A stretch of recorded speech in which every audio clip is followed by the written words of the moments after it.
Hey, Susan, what happened? My husband, David, finally arrived at my hospital room where I was recovering from my miscarriage. He glanced at me and muttered. Oh, again. Then he clicked his tongue in annoyance. When he saw my brother, Ryan, who had rushed to my side, he asked, So, who's this guy? Did you bring a man here?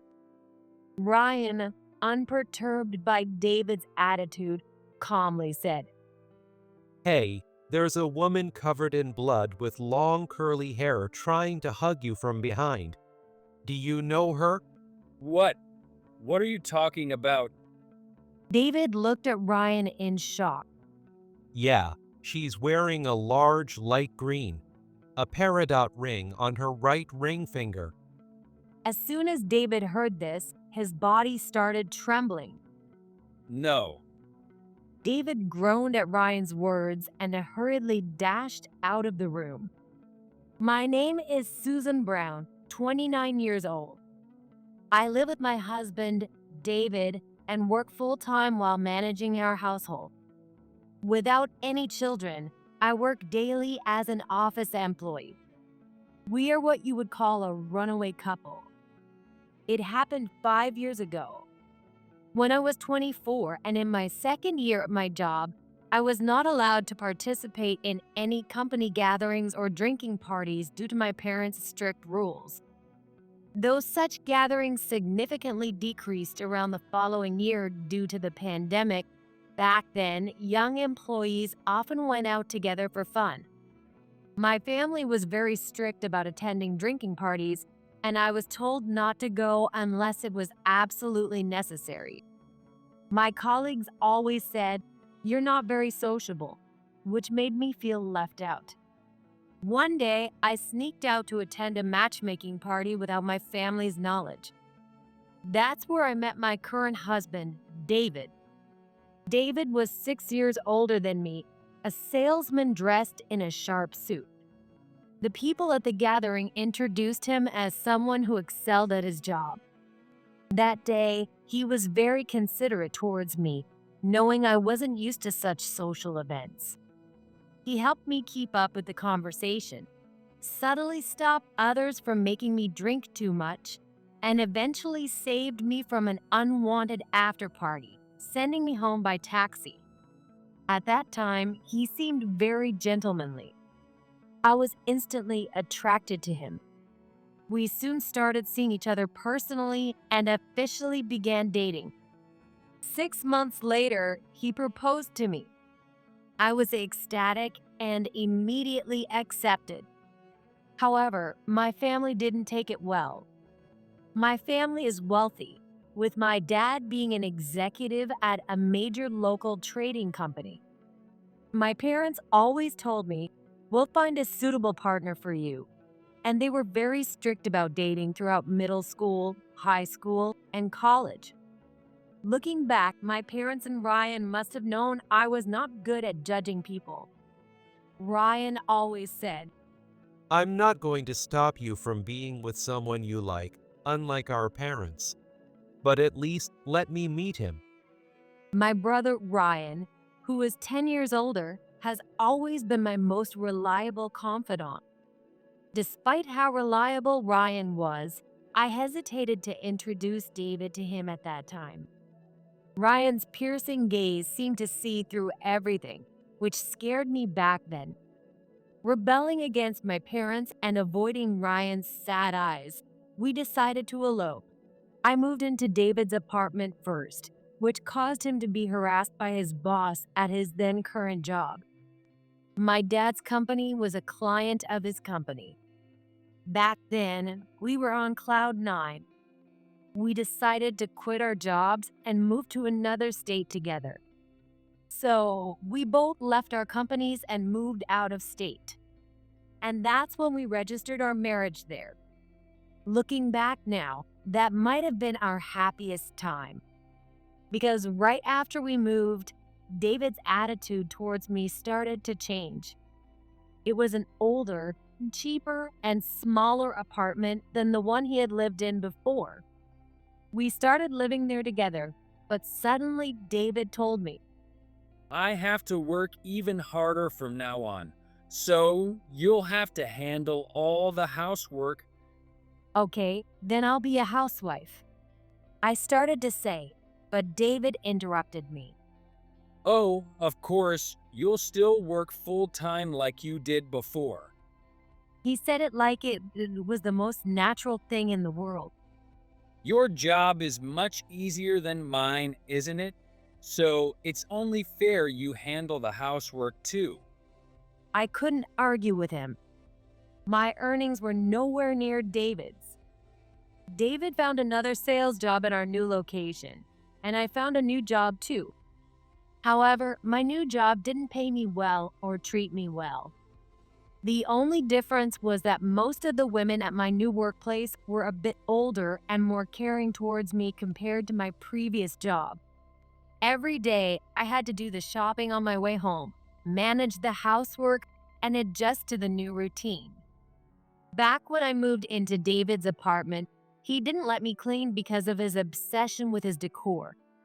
He was also a good cook and often had meals prepared while I was asleep.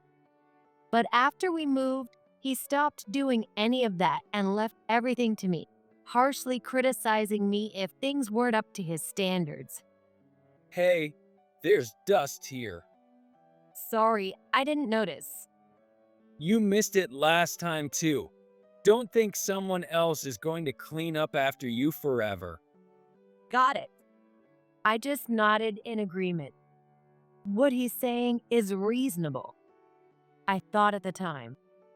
At home, I knew how to cook, clean, and do laundry, but I didn't have to do much of it.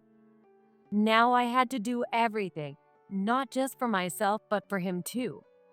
And if it wasn't good enough for him, he'd criticize me harshly, making it impossible for me to relax. Moreover, he pressured me for intimacy even when I was exhausted. Sorry, I'm tired today. But David didn't listen to me at all. Eventually, when he was unhappy with my refusal, he started going out at night more often. Oh, this is my fault, I kept thinking at the time, because it was true. David, who had been a top salesman at a good company, had to leave his job and move to a small apartment because of me. So I had to make it up to him. I convinced myself of that. I pushed myself to work hard and manage the housework, waiting for my often absent husband's return. Around our second wedding anniversary, I got pregnant. But I miscarried before I even realized I was pregnant. Even David was shocked at that time, immediately calling an ambulance and staying by my side, looking worried for a while. At that moment, I thought David's fading love for me had returned.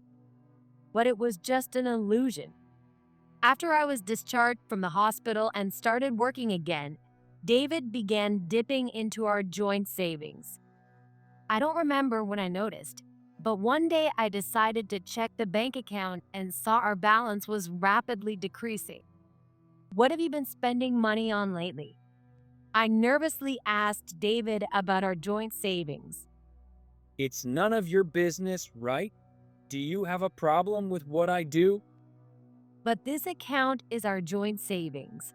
There might be another emergency like my sudden hospitalization, and the same could happen to you too, right? Yeah, but that's because you had a miscarriage on your own. When I heard those words, I couldn't understand what he meant for a moment. What do you mean, a miscarriage? I was lost our baby. But it was your body that did it, right? I was at a loss for words. And we can always have another child in the future. Stop bringing up depressing topics. And with that, he went back to his usual routine. Can I have another one? I asked myself. No, the child I lost can't be replaced by anyone else. Even if I have another child, it will be a different one. That's when I started to feel distrust towards David for the first time. Another 2 years passed, and I got pregnant again. This time, I was determined to protect the baby, so I planned to cut back on work and eventually take maternity leave. However, it was hard to find the right time to discuss my pregnancy with David. He was often away on business trips at that time, but I knew those trips were a lie. When I tried to inform his company about my pregnancy and asked about his business trip, Business trip?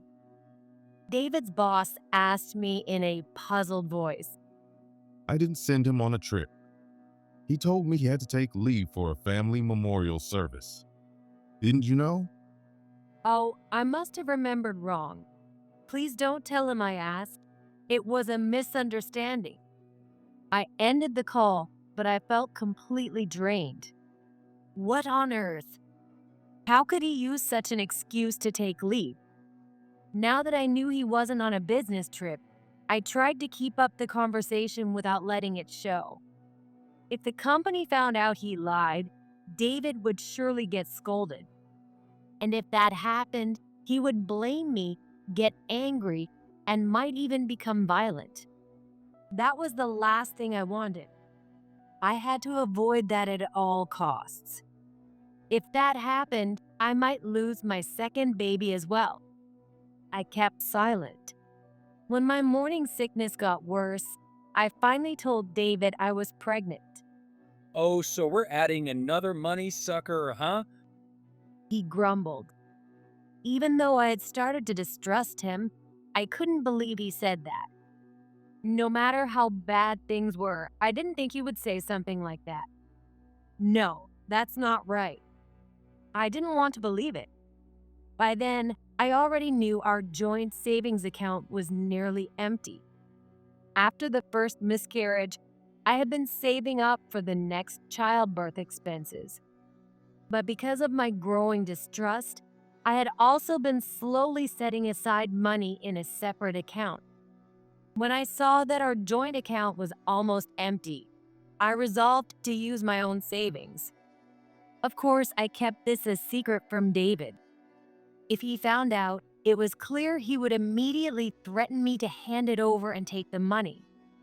The only place I could find some peace was, surprisingly, at work. Sometimes, my older female colleagues would worry about me. You don't look well. Are you okay? "Are you tired?" They often cared about me. At first, I would say I'm fine and continue working. Having worked at my current company for over 4 years, I can say that while the salary isn't high, but I get along very well with my colleagues. That's why I continued working there even longer than at my first job. And this time, my colleagues were much happier about my pregnancy than David was. That's because I had told them about my previous miscarriage. Most of my colleagues were much older than me and had been working since they were young, switching to part-time after having children. In other words, they understood my situation. They could sense that despite my severe morning sickness, I was forcing myself to work because I feared what my husband might do if I didn't. Eventually, my company, seeing that its policies were in place, told me, "If you're having a hard time, you should take a proper rest." So, I was almost forced to take a leave of absence. Take care of yourself and come back to work with us. Those were their kind words. I was so moved by their warmth that I almost cried. Then, just as I was about to leave, I suddenly felt overwhelmingly tired and collapsed. I lost consciousness immediately and later learned that I had suffered severe bleeding on the spot. I was told that an ambulance was called immediately, and I was taken to the hospital. When I regained consciousness in the hospital room, my previously large belly was shockingly flat. I couldn't understand what had happened at first. But as I gradually realized what had happened to me, I buried my face in the pillow and cried silently. I took my smartphone from my nearby bag and called my family home. After a few rings, I realized what I was doing and quickly hung up, but soon after, my phone started ringing again. I couldn't move in my condition, so I could only turn the volume down. I couldn't ignore it, so I answered in a low voice. Hello. Susan? It was a familiar voice, Ryan. I recognized your number right away, but you hung up immediately. What happened? Unable to hold back my sobs, I slowly told Ryan over the phone that I had lost my second baby. Ryan just listened quietly. When I calmed down, Ryan spoke slowly. You've been through something tough, haven't you? Ryan is still the kind person he always was. Where are you now? Sorry, I'm at the hospital. I can't move. I'm in bed. I understand. It's not good to talk on the phone, so I'll come to you right away. Where are you? I told him the name of the hospital. I had heard it from the nurse when I woke up. I also mentioned that it was relatively close by in the next state. Got it. Wait a little. I'll be there soon. Hearing Ryan's voice for the first time in 5 years still gave me a sense of relief. I wondered how he was doing now. Since we had lost contact, I worried if I might be intruding if he was married. These thoughts kept swirling in my mind. A few hours later, Ryan arrived at my hospital room. Apparently, it was a shared room, but there weren't many people around. So, when Ryan entered the room, I managed to cry while still lying down. Ryan. What happened? Then I started sobbing as I recounted everything that had led up to this moment. This time, I tried to be careful with my pregnancy, especially after what happened last time. Maybe I felt relieved because I knew I could take a break, or maybe all the accumulated fatigue finally caught up with me. Whatever the reason, my body had reached its limit. The life that was supposed to be there was gone. You've been through a lot. Ryan said as he stroked my hair. By the way, where is he? Haven't you contacted him yet? I shook my head. I heard from the hospital staff that they contacted his company. So I've been waiting, but he hasn't come yet. But you know, I'm very angry. I'm sorry. I started to say. No, not about that. It's that you didn't introduce him to me first. That's because. Just as I was about to explain, the hospital room door opened again. Hey, Susan, what happened? It was David who arrived. He glanced at me and muttered. Oh, you did it again. Then he clicked his tongue in annoyance. So, who is this guy? Did you bring a man here? No, that's not it. This is my brother Ryan. Just as I was about to say that, Hey, you. Ryan stared at David, slightly furrowing his brows. What? Do you have a problem with me? No, Ryan squinted. but there's a woman with long curly hair covered in blood trying to hug you from behind. Do you know her? He said calmly to David. What? What are you talking about? David looked at Ryan in shock. Ryan pointed at David. I mean her. She's wearing a large, light green, a peridot ring on her right ring finger. Ryan's words were casual, as if he were talking about the weather. But as soon as David heard that, his body started trembling. It seemed he finally understood what was being said. What are you talking about? David asked loudly, disregarding the situation. Please keep your voice down. This is a hospital, and I'm just telling you what I see. Oh, right. Her curly hair is quite tight, and it looks even tighter because it's wet. She seems a bit younger than Susan, maybe a college student. What are you saying? That woman is clinging to your neck, with bright red lips turned up in a smile. Ryan mimicked the woman's movements, causing David to shudder. No. What are you saying? That's nonsense. I'm just describing what I see. I don't know or care who she is to you. No. At Ryan's words, David groaned and hurriedly ran out of the room. What did you see this time? Yeah, just like I said. Anyway, I'll make a call outside. Wait here. Ryan said that and left the hospital room. So that's what he saw. I let out a big sigh. Before we got married, I didn't want Ryan to meet David because of Ryan's sensitivity or sixth sense, or whatever you might call it. It's been that way since we were kids. Ryan always found things I lost. There's something bad around you. He also saw through it when I was being isolated at school. He even complained about needing sunglasses when we visited cemeteries. It was just part of my daily life back then.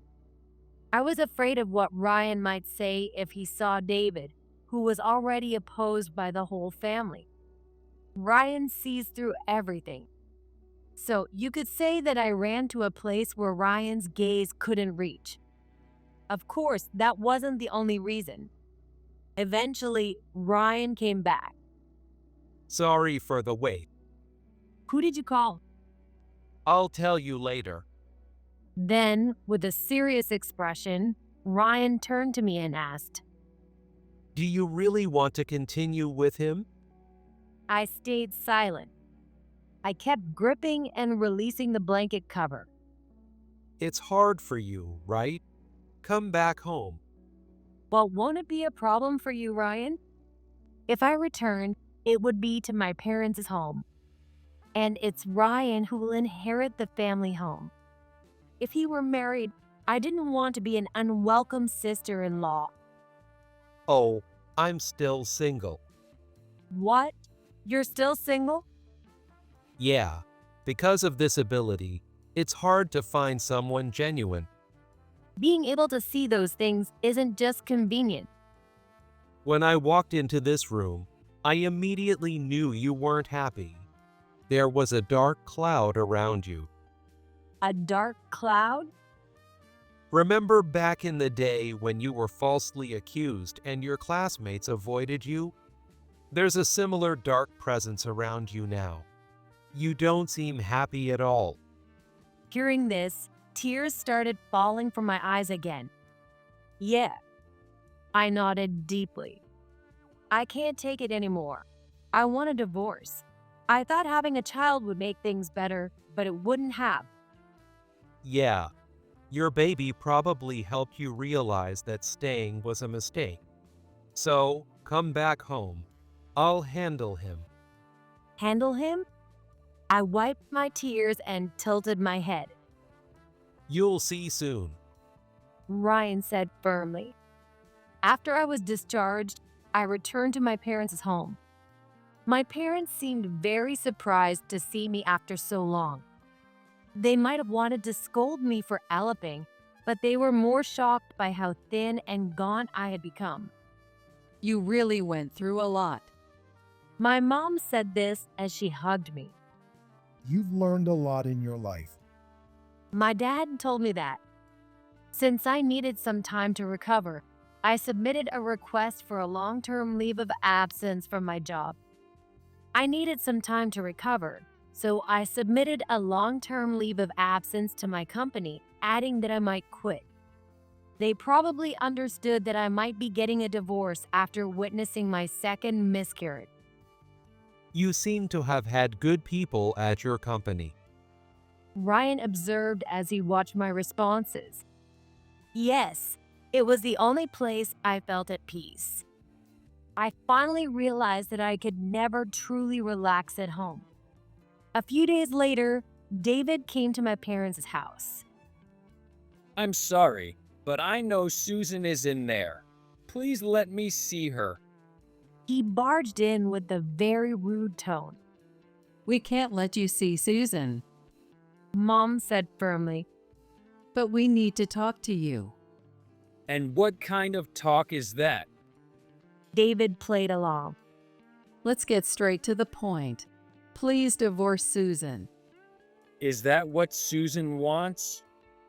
Yes, she doesn't want to see you now. Oh, is that so? David said as he walked into the living room, guided by my family. I was in the next room, and I was secretly watching. David plopped down on the sofa and looked around. I guess a girl from a good family couldn't handle that kind of life. He started bad-mouthing me in front of my mom. It's unacceptable for a wife to run back to her parents' home over something like this. What kind of upbringing did she have? My mom listened quietly, but soon there was a knock from behind the door. She responded, "Come in." From there, Ryan appeared. Your turn, Ryan. Thanks, I'll take it from here. David let out a small gasp. You. Nice to see you again since the hospital. David tried to rise from his seat, but he couldn't manage it. As he tried to stand up, he was pushed back down by a strong force on his shoulder. At the same time Ryan entered the room, our family's security personnel had come in from the other side. We are from a long-standing family, and there's always some staff on standby. Ryan sat in front of David, who was being held down, and spoke. There are a lot of things I want to ask you. What do you mean? Ryan glanced and pointed his finger at the side of David, who was being held down. Today, the woman is clinging to your side. The same one as before. What are you talking about? Do you know this person? Ryan said that, and then he took out a picture of a woman in front of David, placing several photos on the table. David gasped again. How did you? David started, but then stopped. No, I don't know her. He tried to deny it, but it was too late. Really? You don't know her? But I can see that woman's arms, whether from behind or the side, slowly tightening around your neck. And you haven't even noticed, have you? I told you, I don't know what you're talking about. Well, I can see things that others can't. But I know that just seeing her isn't proof of what you did to her. So I had my people look into it. I asked if anyone knew a person like this. Ryan showed a drawing from his sketchbook. It's useful to explain things that aren't visible to normal people. So, in other words, he can draw to some extent. I had also seen his drawing. A woman with long, wavy, blood-soaked hair with a terrifying expression that was both resentful and smiling, clinging to David. Not only that, when Ryan explained her wet hair, I asked, "What do you mean?" Well, she's probably not alive anymore. Ryan said casually. For Ryan, seeing such things was a part of life, though it had caused him trouble when he was younger. When he was little, I struggled because of this condition, but now he had come to terms with it and managed it well. Ryan continued to address David. From what we found out, this woman is currently missing, isn't she? I told you, I don't know her. By the way, about this missing person. Ryan ignored David's denial and continued. Well, I actually looked into that situation. This is the investigation report. I had seen it too. After seeing the woman at the hospital, Ryan contacted our lawyer, who then contacted the police. Of course, he didn't mention his ability to see spirits. He simply asked if they knew anything about this person, and wanted to understand her current situation. Regarding the police, the influence of my family standing in this area also plays a role. We found out that the woman had disappeared last year and her family had filed a missing persons report. By the way, the place where she lives is close to the apartment we used to live in the neighboring state. Could it be? I thought that maybe David had started seeing her around the time he began spending our savings and staying out. Could that woman be? I asked Ryan after hearing about the investigation. Probably. Ryan answered vaguely. And probably Ryan is now planning to question David about that. Since last year, you've been spending more money and taking more trips, right? That's our business. It has nothing to do with you. It does. You spent the money Susan saved for that woman, didn't you? Ryan continued calmly, which seemed to gradually irritate David. That's between us as a couple. Yes, and because of that, we think you should divorce Susan. No, that's not happening. David refused bluntly. Why? Well, I get it. Because it means less income for your family, right? David clicked his tongue again. After thinking for a moment, he said, I'll agree to our divorce, but you'll have to give me something in return. What? Are you saying you want money in exchange for a divorce? Of course.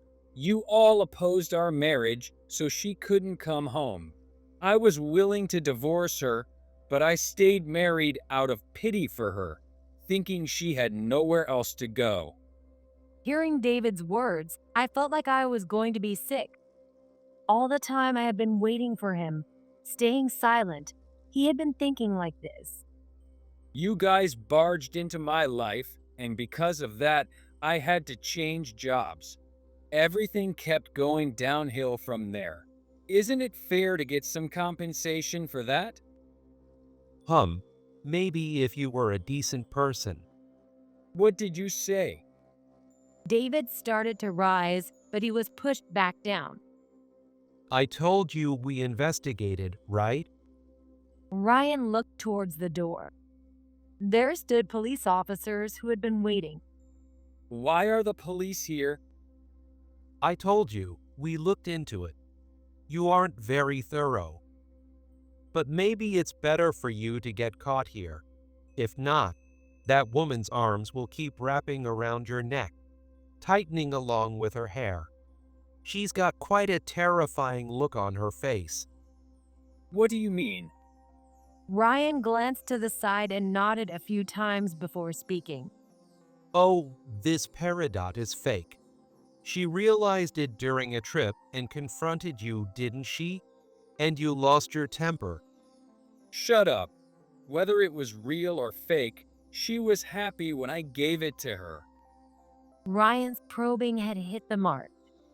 The waiting police officer smoothly raised his badge and said, seizing the opportunity, Excuse me, we have some questions regarding the disappearance and possible murder of Mary Taylor. Please come with us. Our security personnel released David and handed him over to the police. I finally felt like I could breathe. And then I slowly entered the room. Susan, you heard everything? I won't agree to a divorce. Even if you say that, I've already made up my mind. You never took the miscarriages seriously. Both times, David barely glanced at my deflated belly. I regret choosing you with all my heart. David was at a loss for words. What have I been doing all this time? I wasted my time, energy, and money on someone like you. Ridiculous. He didn't think I would say such a thing, and he stared wide-eyed and open-mouthed. Goodbye. We'll handle everything through my lawyer now. Wait, Susan, hold on. Let's go. David was still trying to say something, but the police officers escorted him out. Later, during police questioning, David confessed. Mary Taylor was a student living in my neighborhood. She wanted to marry David, who she met through a sugar daddy arrangement. That's why she was pressing him to divorce me. However, David still seemed to think of me as some sort of cash cow. His ultimate goal might have been to use the divorce as leverage to extort money from my family. But to David, Mary was likely nothing more than a fling.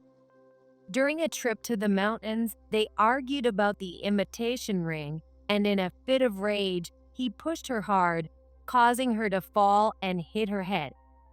If it had ended there, it might have been considered an accident. But what David did next was drag Mary to the edge of a cliff and push her off. Because the area was outside the police's initial search scope, Mary's disappearance remained unsolved. Thanks to David's confession, her body was found in a mountain stream, covered in grass. David was arrested again, and it was certain he would serve time in prison.